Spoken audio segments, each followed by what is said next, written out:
মাৰ্ঘেৰিটাত ৰহস্যজনক অৱস্থাত কিশোৰৰ মৃতদেহ উদ্ধাৰ।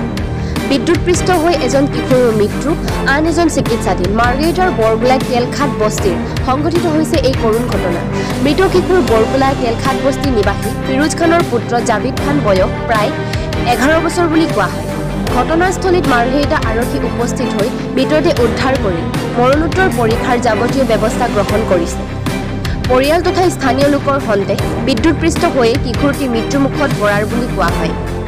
কিশোৰটি মৃতদেহ উদ্ধাৰ হোৱা ঠাইৰ ওপৰেদি 11,000 বিদ্যুৎ পৰিবাহী তাঁৰ পাৰ হৈ গৈছে। শিশুটি ৱালত উঠি খেলিবলৈ লওঁতে বিদ্যুৎপৃষ্ট হোৱা সন্দেহ।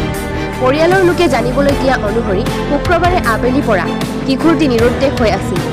পুৱা কিশোৰটিক উদ্ধাৰৰ বাবে যোৱা ডিব্ৰুগড়ৰ জাবিৰ আহমেদ নামৰ এটি কিশোৰো বিদ্যুৎপৃষ্ট হৈ বৰ্তমান ডিব্ৰুগড়ত চিকিৎসাধীন হোৱা বুলি জানিব পৰা গৈছে।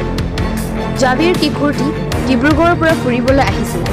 ৰাইজৰ অভিযোগ, বিদ্যুৎ বিভাগৰ গাফলতিৰ বাবে কিশোৰটি মৃত্যুমুখত পৰিল। অৱশ্যে মৰণোত্তৰ তথা আৰক্ষীৰ তদন্ততহে পোহৰলৈ আহিব মৃত্যুৰ প্ৰকৃত কাৰণ। মাৰ্ঘেৰিটাৰ পৰা কিষাণ আনুঙৰ ৰিপৰ্ট, টাইম 60 অসম। যোৱাকালিৰ পৰা 3টা বজাৰ পৰা আমাৰ ৱাৰ্ডৰে ল'ৰা হয়, কিন্তু আইতাকৰ সকাম আছিলে বুলি তেলখাট বস্তিত আহিছিলে।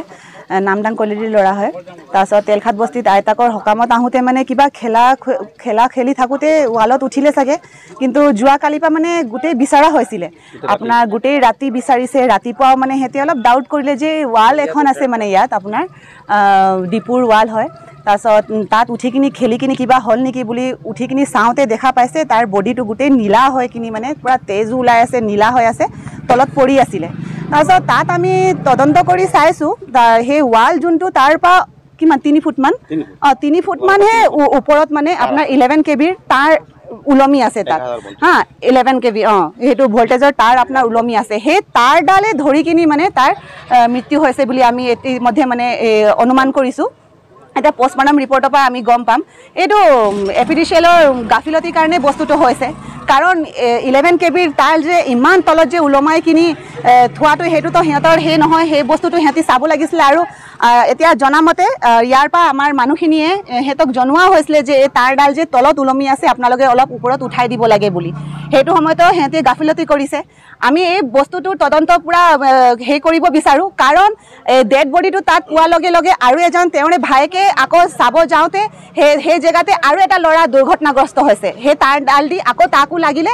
সি এতিয়া ডিব্ৰুগড়ত বৰ্তমান ভৰ্তি হৈ আছে। এটা ল'ৰাকতো আমি হেৰুৱালোঁ। ভগৱানৰ পৰা প্ৰাৰ্থনা যে বেলেগ যোনটো ল'ৰাই দুখ পাইছে সি যে ভাল কুশল কলমে মানে ঘৰত ঘূৰাই আহক। আৰু এই বস্তুটো যোনটো গাফিলতিৰ কাৰণে হৈছে, এই বস্তুটো গোটেই তদন্ত কৰিব লাগিব।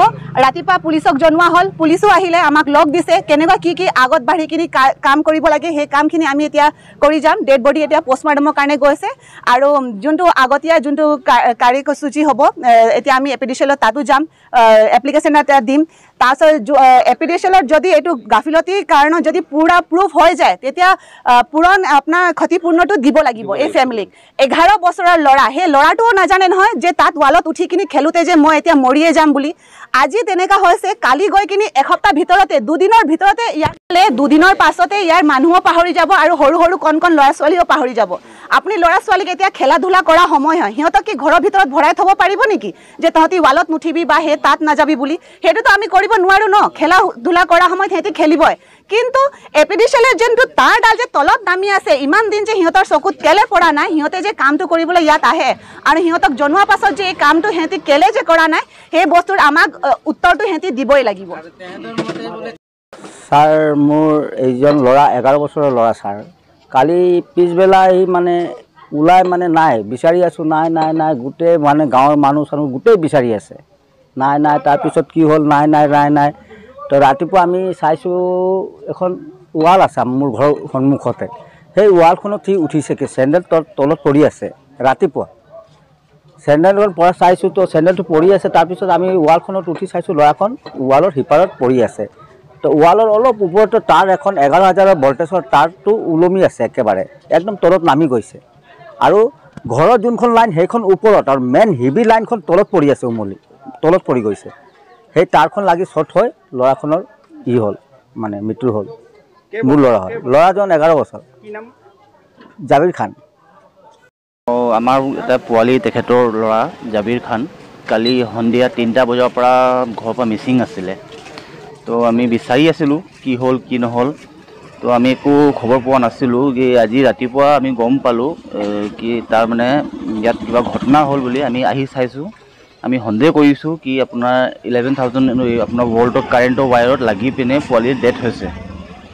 তো আমাৰ কোৱামতে সেইটো চাব পাৰে আপুনি 11,000 ভল্টটো বহুত তলত আছে আমাৰ ইয়াত কাৰেণ্ট আমাৰ গাঁৱত। সেইটো APDCL-এ কিবা ইয়াত ব্যৱস্থা কৰিব লাগিব আমাৰ মতে। এটা পোৱালীয়ে প্ৰাণ হেৰুৱাইছে নিজৰ এটা বেলেগৰ ভুলৰ কাৰণে। ইন ফিউচাৰ সেইটো হ'ব নালাগে, আমি সেইটোৱে আবেদন কৰিছোঁ। আপুনি হয়তো আগবঢ়াওক কথাটো, জনাওক আপুনি চবেই মিলি পিনে।